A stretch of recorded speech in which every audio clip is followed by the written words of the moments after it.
Членовите на Советот на Општина Кочани на денешната редовна 57 седница ги разгледаа предлог плановите за запишување на ученици во прва година во двете средни училишта Лјупчо Сантов и Гошо Викентиев во учебната 2017-2018 година.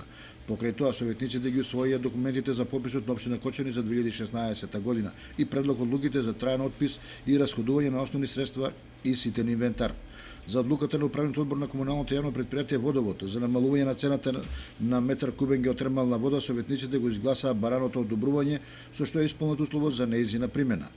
Стручните служби на КЕП Водовод намалувањето на цените го прават врз основа на променетите цени на одредени калкулативни елементи кои влегуваат во формирањето на цената на кубик термална вода.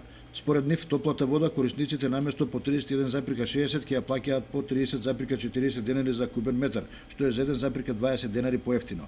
На седницата беа усвоени и предлог одлуките за донесување урбанистичко-планска документација за вклопување на бесправно изградени објекти.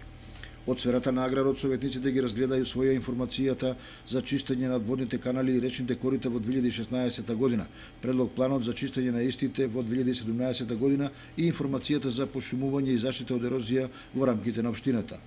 Од точките кои се однесуваат на здравството беше разгледан и усвоен извештајот за извршени активности за заштита на населението од заразни болести и информацијата за активностите на организациите на лица со хендикеп за 2016 и со програма за работа во текот на 2017 година.